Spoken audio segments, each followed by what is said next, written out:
Good morning. एक बार फिर मैं आपके साथ पूनम तड़ागी। देखिए, आज मैं जा रही हूँ जनेऊ में, अपनी जेठानी के लड़के के जनेऊ में, अपने भतीजे के जनेऊ में जा रही हूँ। और हल्दू चौड़ में है, मोटा हल्दू में है गायत्री मंदिर, वहाँ जनेऊ है। तो देखते हैं हम पहाड़ी रीति रिवाज से कैसे कितना अच्छे तरीके से हम लोग जनेऊ करते हैं। मैंने अपने बेटे का जनेऊ भी यहाँ किया था। देखो, खुशी यहाँ सो रही है, नौटंकी कर रही है। और क्या बताएं कि इसके नौटंकी कभी ख़त्म नहीं होती है। हम तो मैं आपको दिखाऊंगी आगे रास्ते में कि हम मंदिर पहुंचकर क्या क्या करते हैं। देखिए, मंदिर आ गया है। ये है गायत्री शक्तिपीठ हल्दूचौड़। ये देहरादून से संपर्क है, हरिद्वार से। तो ये यहाँ पर कई जनों का एक साथ जनेऊ हो रहा है। जब मैंने अपने बेटे का जनेऊ कराया था तो काफ़ी लोग थे, मेरे ख्याल से 50-51 ऐसे ही लोग थे, लेकिन आज कम दिख रहे हैं मुझे सब जगह। फिर भी बहुत भीड़ है जनेऊ में, काफ़ी लोग आए। ताई जी प्रणाम, कैसे हो आप?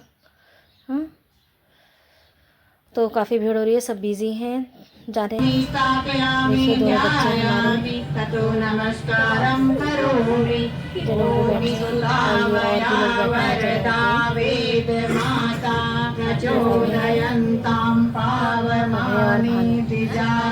अभय तड़ागी और भानी तड़ागी। देखिए, पूरे रीति रिवाज से जनेऊ हो रहा है। वैसे जब हम घर पे जनेऊ करते हैं तो हमें 2 दिन पूरा लगता है। और पूरे जिस प्रकार शादी होती है, यहाँ पे कर्ण भेद भी होता है, 3 साल में बाल उतारण भी होता है, तो सब बताया गया है। दीदी कह रही मेरे वीडियो भी बना दे साथ साथ।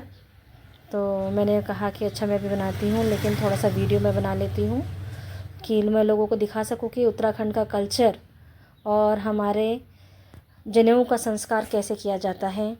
एक हमारा 7 संस्कारों में एक संस्कार ये भी है जनेऊ। पहला संस्कार हमारा नामकरण होता है, दूसरा कर्ण भेद होता है, तीसरा हमारा जनेऊ संस्कार होता है। तो आज हमारे बच्चों का जनेऊ संस्कार है, भानु का और अभय का। तो भगवान इन्हें खूब बुद्धि प्रदान करे।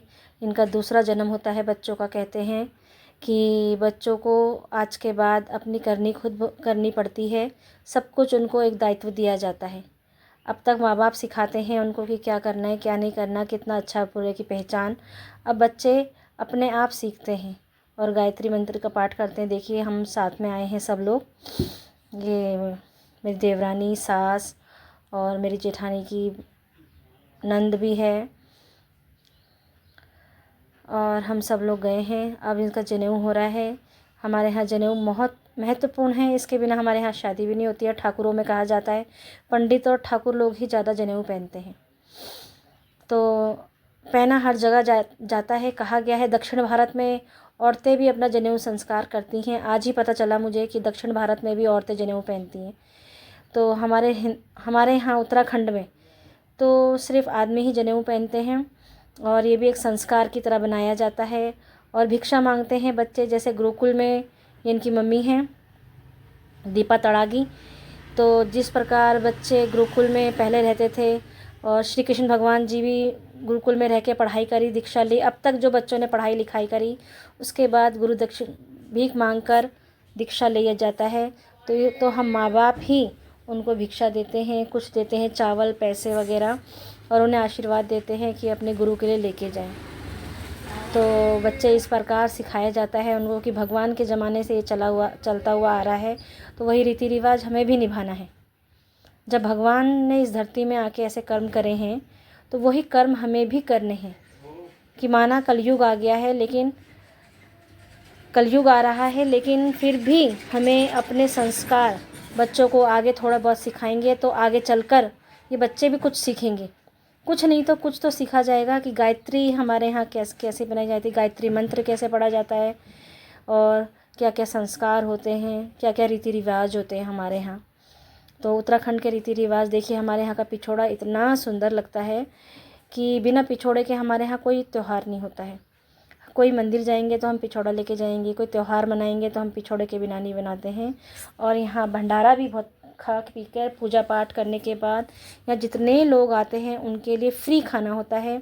वो हमारी मर्ज़ी होती है कि हम इनको कुछ दक्षिणा देना चाहते हैं, तो हम अपनी मर्ज़ी से सब दे के जाते हैं। और यहाँ एक अम्मा हैं, भोज माता, ये यहाँ 18-20 सालों से काम कर रही हैं। इन्होंने मेरे बेटे के भी जनेऊ में यहाँ पर भोजन बनाया था और मेरी जेठानी के बड़े बेटे के भी उसमें भोजन बनाया था। तो मैं दोबारा इनको देखा मैंने यहाँ पर, और ये अपने हाथों से खाना बनाती हैं यहाँ पर, देखिए। और जनेऊ का समापन हुआ, जनेऊ का ख़त्म, थोड़ा प्रोग्राम हमारा, और हवन भी हो गया है। हवन की अग्नि इतनी पवित्र होती है, उस समय का वातावरण, इतनी भीड़ होने के बाद भी इतनी शांति होती है वहाँ पर कि इतनी शोर शराबे में भी आवाज़ बिल्कुल नहीं आती है। और हवन हमारा इतना अच्छा लग रहा था, भगवान का भी तो सर्दी थी, बच्चों को सर्दी लग रही थी, लेकिन हवन इतना अच्छा, उसकी खुशबू इतनी अच्छी थी हवन की, वहाँ का वातावरण अपने आप पवित्र हो गया। तो हमारे बच्चे तैयार हुए, उनका जनेऊ संस्कार पूरा हुआ। ये भावना के साथ भगवान की विदाई। तो ये सब लोग आशीर्वाद ले रहे हैं। सुखी रहें। आपको बहुत बहुत धन्यवाद। ये यहाँ का बताया गया कि हरिद्वार में इस तरीके का पीठ है और गायत्री माता है, गायत्री माता को दिखाया गया है। ये गुरु जी हैं जिन्होंने गायत्री का प्रचार करा, तब से हम लोग गायत्री का प्रचार करते हैं, ओम भूर्भुवः स्वः वाला, और उज्जवल भविष्य के लिए। ये गायत्री परिवार के बारे में बताया कि एक संगठन होकर हमें रहना चाहिए, कि हमारा हिंदू तत्व और हिंदू राष्ट्र बने रहे। और हमारा मंत्र जो हमें याद रहना चाहिए, ओम भूर्भुवः स्वः तत्सवितुर्वरेण्यं भर्गो देवस्य धीमहि धियो यो न प्रचोदयात्। ओम शांति शांति शांति। चलिए अब हम घर चलते हैं। ओके बाय, और हर हर महादेव। जय गायत्री माता। हमें दोबारा दर्शन दें तो हम आप